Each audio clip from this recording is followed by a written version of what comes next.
So life aboard Skybird continues in the small confines of our cabin in the port of Gladstone, where we're having some respite from the rigours of sailing.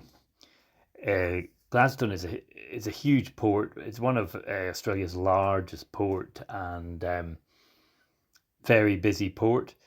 And a benefit of this busy port is that the Port Authority run the actual recreational marina, which is a fantastic place with its own lounge and kitchen, washateria. Carol's thoroughly enjoying it here, getting off little Skybird, and really enjoying it because living on a small yacht, unless you've lived on a tiny yacht, it's really hard to explain the difficulties.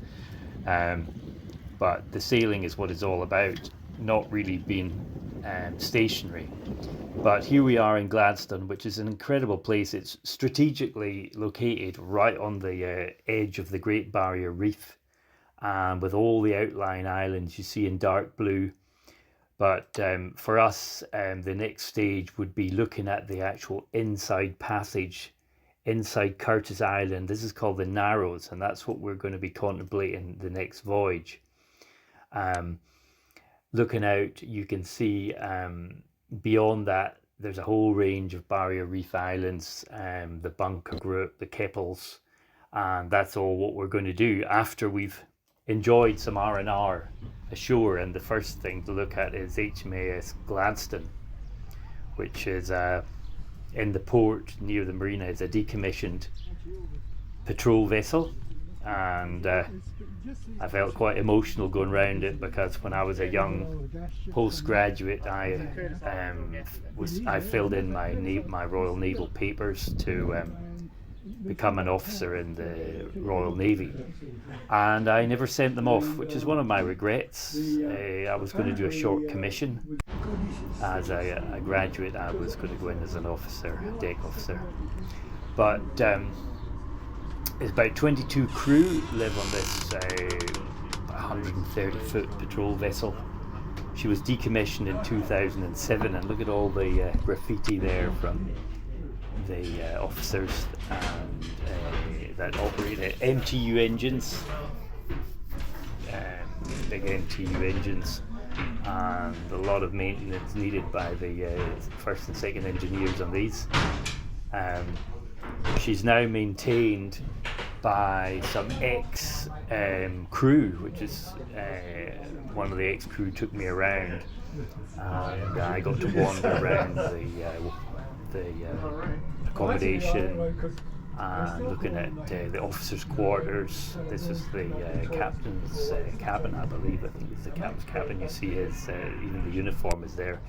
This is one of the very few complete ex-Navy ships in Australia that you can walk around seeing basically how they left it, so if you're a naval tragic like me, you get a kick out of this kind of thing. Not for everybody maybe, but you can imagine how confined it would be. This ship was up in the tropics. She was based out of Cairns, so very hot and tropical waters to navigate from the bridge, which is quite a place.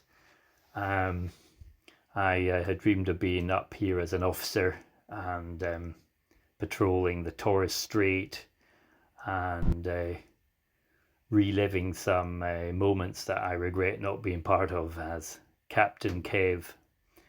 There he is, but alas, not captain of this ship. His ship is only 25 foot rather than 130 foot.